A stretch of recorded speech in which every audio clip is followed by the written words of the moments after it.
میری ذاتی رائے، جو حج آپ نے سیکھا ہے، اگر آپ اپنی بیوی کے ساتھ جا رہے ہیں، رات میں 1 گھنٹہ نکالیے، سونے سے پہلے 1 گھنٹہ نکالو، آپس میں مذاکرہ کرو جو یہاں آپ نے سیکھا۔ مذاکرے میں سب سے پہلا مذاکرہ آپ کو کون سا کرنا ہے؟ تلبیہ کا، لبیک اللہم لبیک لبیک لا شریک لک لبیک ان الحمد والنعمت لک والملک لا شریک لک۔ مذاکرہ کرو، کیونکہ تلبیہ ضروری ہے۔ جب آپ احرام کی حالت میں آئیں گے، مرد ہو یا عورت، تو آپ کو احرام کی حالت میں آتے ہی 4 کام کرنے ہوں گے۔ 2 کپڑوں میں آنا، 2 رکعت نفل پڑھنا، نیت کرنا، باآواز بلند تلبیہ 1 بار پڑھنا فرض ہے، پھر اس کے بعد سنت ہے۔ اس لیے تلبیہ یاد ہونا بہت ضروری ہے۔ اگر تلبیہ میں کمی ہو تو ابھی اس کو پر کر لینا، مذاکرہ۔ دوسرا، جب تلبیہ یاد ہو گیا ہے تو جلدی سے دوسرا مذاکرہ شروع کیجئے گا ابھی کہ حج میں فرائض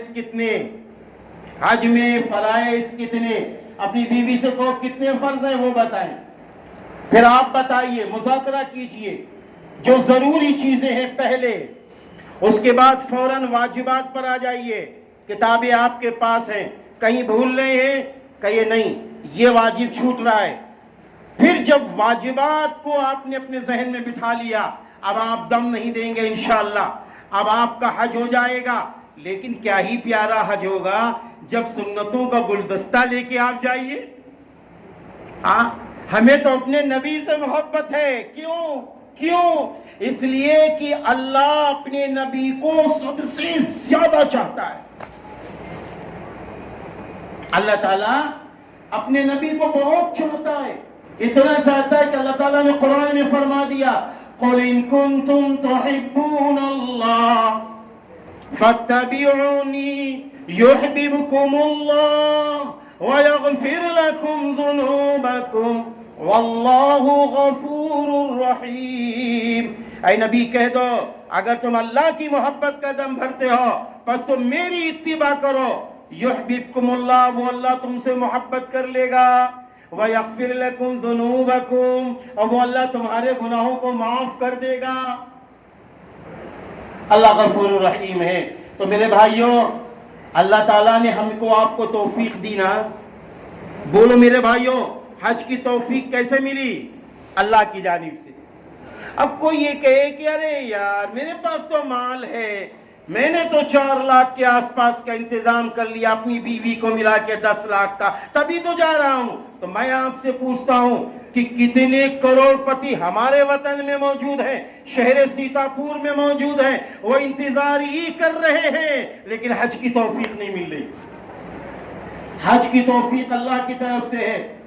حضرت ابراہیم علیہ السلام نے جب بیت اللہ تعمیر کر دیا، جب بیت اللہ تعمیر ہو گیا، حضرت ابراہیم علیہ السلام نے فرمایا، میرے اللہ اب اس کا طواف کون کرے گا؟ اس کی طرف کون آئے گا؟ کیسے آئیں گے؟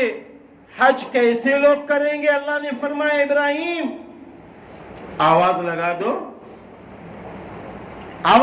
دو۔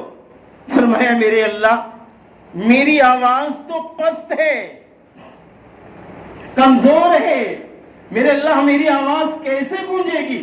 فرمایا، ابراہیم آواز کا لگانا تیرا کام، اور تیری آواز کو دنیا میں اور روح الارواح میں ہر جگہ، یہاں تک کہ جو بچے ماں کے پیٹ میں ہیں وہاں تک بھی تیری آواز کو پہنچانا میرا کام۔